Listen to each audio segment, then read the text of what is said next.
साई पालखी सिडको ते शिर्डी पायी यात्रा। असंख्य भावी भक्त आज रोजी सहभागी होते। AMK news Nanded.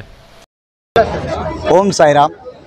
सिडको नांदेड ते शिर्डी ही पदयात्रा गेल्या सतत 13 वर्षापासून म्हणजे 13वा वर्ष आहे। गेल्या 12 वर्षापासून सतत आमची पदयात्रा सिडको ते शिर्डी जाते। ही 417 किलोमीटरचा अंतर पूर्ण पार करून 100 ते 125 भक्त आम्ही सिडको ते शिर्डी प्रवास करतो।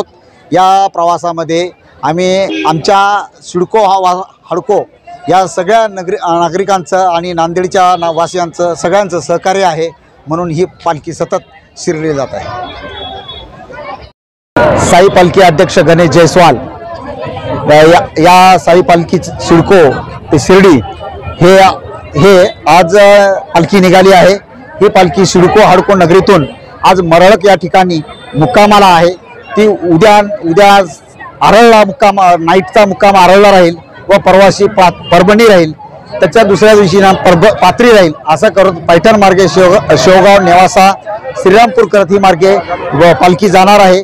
ही पालखी येत्या 15 दिवसात म्हणजे येणाऱ्या 20 तारखेला ही पालखी शिर्डी नगरीत आम्ही साईबाबांच्या चरणी नतमस्तक होणार आहोत। आणि आम्ही या पालखीमध्ये एक 100 ते 125 भक्त आम्ही रुजू आहोत या पालखीमध्ये। आणि या पालखीमध्ये आजचा या दुपारचा मुक्काम आहे, पहिला दुपारचा मुक्काम आहे। हे मुक्काम राजूभाऊ दिलेराव यांच्यातर्फे हे दुपारच्या मुक्कामाचं 1000 ते 1500 पब्लिक या ठिकाणी आहे। त्यांच्या जेवणाची सोय या माऊली राजूभाऊ दिलेराव यांच्यातर्फे असते। आणि ह्या कार्यक्रम यांनी दरवर्षी घेतात। आणि यांच्यामध्ये म्हणजे आमच्या साई पालखीमध्ये त्यांचं एक भरपूर महत्त्वाचं सहकार्य आहे।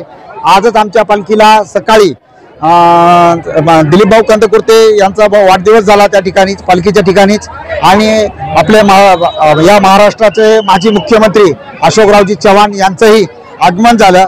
आणि आमच्या सिडको हडकोतील प्रत्येक पक्षाचे पदाधिकारी व डॉक्टर वर्ग आमच्या सर्व सहकार्य होतं आम्हाला।